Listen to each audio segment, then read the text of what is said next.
Assalamualaikum warahmatullahi wabarakatuh. Pada pertemuan kali ini kita akan membahas tentang pembangunan ekonomi masih bersama dengan Ibu Enda Rosmala Arhum. Pembangunan ekonomi. Mendengar kata pembangunan ekonomi, apa sih yang terlintas di dalam pikiran kalian? Pasti mengenai pengangguran, kemiskinan, dan pendidikan. Kenapa? Karena gambaran suatu negara yang dikatakan pembangunan ekonominya berhasil adalah makin menurunnya tingkat pengangguran, kemiskinan, pendapatan masyarakat makin meningkat, serta kualitas sumber daya manusia makin meningkat yang ditandai dengan makin tingginya tingkat pendidikan masyarakat dan makin berkurangnya anak putus sekolah. Jadi, pembangunan ekonomi adalah suatu kegiatan untuk meningkatkan taraf hidup masyarakatnya atau suatu proses yang menyebabkan pendapatan per kapita penduduk meningkat dalam jangka panjang. Berdasarkan dengan pengertian tadi, ada 3 elemen penting yang berkaitan dengan pembangunan ekonomi. Yang pertama adalah pembangunan ekonomi sebagai suatu proses.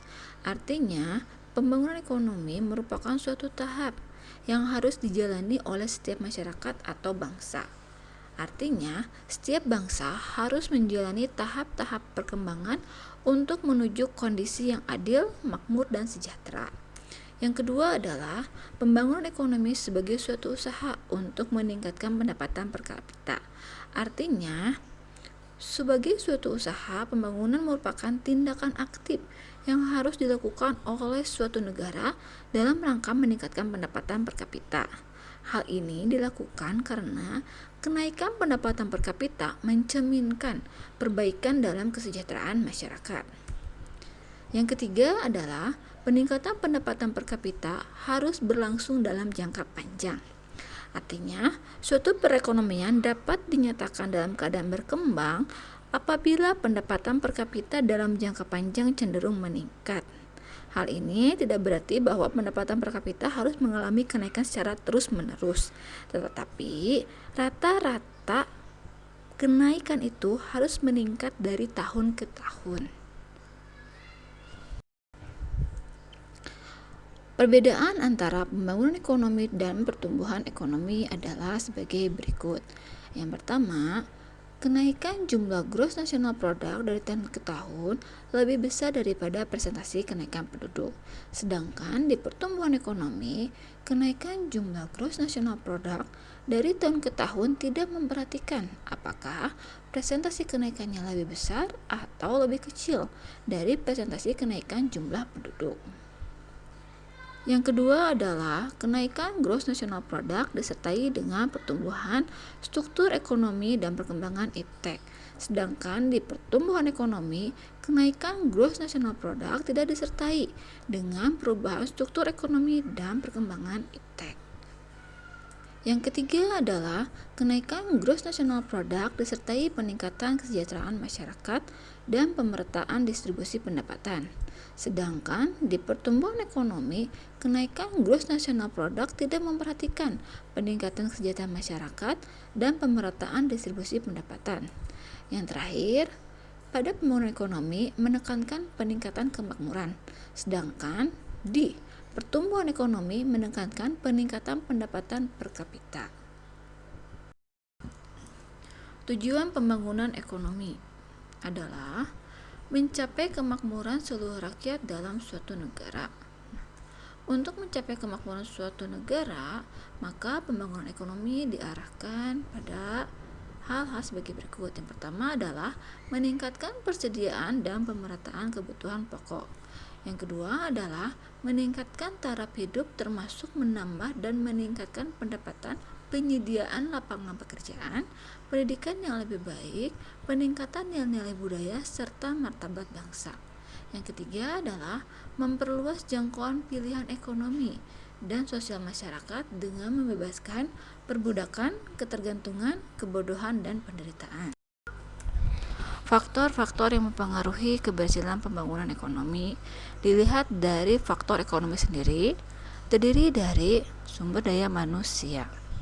Manusia merupakan faktor paling penting dalam pembangunan ekonomi.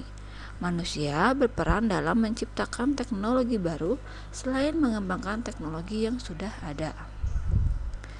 Yang kedua adalah sumber daya alam. Jika suatu negara memiliki kekayaan sumber daya alam, maka kemungkinan besar negara tersebut dapat melakukan pertumbuhan dan pembangunan ekonominya dibandingkan dengan negara yang memiliki sumber daya alam yang kurang. Yang ketiga adalah modal. Sumber daya modal berupa barang-barang modal sangat penting bagi perkembangan dan kelancaran pembangunan ekonomi, karena barang-barang modal juga dapat meningkatkan produktivitas. Yang keempat adalah teknologi. Teknologi mempunyai peranan yang sangat penting dalam pencapaian kemajuan bidang ekonomi. Teknologi dapat mempercepat proses pembangunan dengan meningkatkan efisiensi dan efektivitas dalam menghasilkan barang dan jasa. Yang kedua adalah faktor non-ekonomi, seperti kondisi sosial dan budaya masyarakat.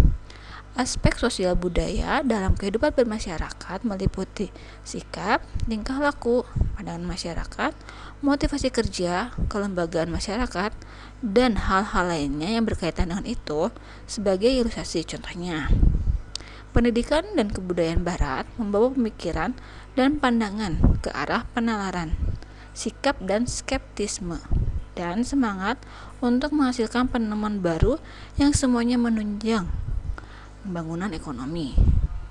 Yang kedua adalah kondisi politik.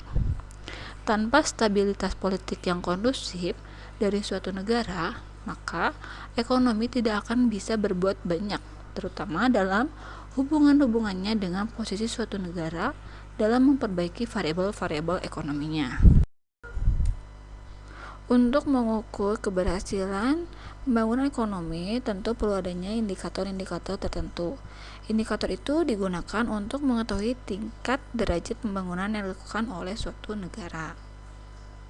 Yang pertama adalah indikator moneter, meliputi pendapatan per kapita. Pendapatan per kapita adalah indikator moneter atas setiap kegiatan ekonomi penduduk suatu negara. Yang kedua adalah kesejahteraan ekonomi bersih, adalah indikator pembangunan yang menyempurnakan metode GNP dengan koreksi positif dan koreksi negatif. Yang kedua adalah indikator non-moneter. Contohnya adalah indikator sosial yang mencakup persentase anak-anak yang belajar di SD dan indeks kualitas hidup yang mencakup indikator tingkat harapan hidup dan angka kematian bayi. Yang ketiga adalah indikator campuran, meliputi indikator sukses inti yang mencakup aspek pendidikan, kesehatan, perumahan, angkatan kerja, keluarga berencana dan fertilitas, ekonomi, kriminalitas, perjalanan wisata, dan akses ke media massa. Yang kedua adalah indeks pembangunan manusia. Indikator ini merupakan tingkat harapan hidup, tingkat melek huruf, pendapatan real per kapita yang dihitung berdasarkan paritas daya beli atau keseimbangan kemampuan berbelanja.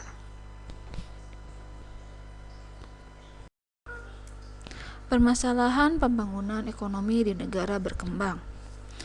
Yang pertama adalah ketergantungan pada sektor pertanian. Negara-negara berkembang umumnya sangat tergantung pada sektor pertanian dan pertambangan. Bahkan ada negara yang sangat tergantung pada satu hasil komoditas pertanian saja. Yang kedua adalah rendahnya tingkat produktivitas. Di negara berkembang berlaku lingkaran setan kehidupan yang sulit diputus. Dengan mata rantai pendapatan rata-rata rendah mengakibatkan tabungan dan investasi rendah. Ketika tabungan dan investasi rendah mengakibatkan akumulasi modal yang lambat dan berdampak pada produktivitas rendah. Produktivitas rendah mengakibatkan pendapatan rata-rata juga rendah. Yang ketiga adalah ketergantungan dan kerentanan dalam hubungan internasional, di mana suatu negara berkembang memerlukan alat-alat atau bahan-bahan untuk diproduksi berasal dari hasil impor, sedangkan untuk memasarkannya mereka harus melakukan ekspor karena permintaan domestik yang sangat lemah.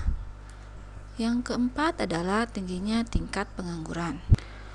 Penyebab Tingginya tingkat pengangguran adalah laju pertumbuhan angkatan kerja yang lebih tinggi di satu pihak dan rendahnya pertumbuhan kesempatan kerja di pihak lain.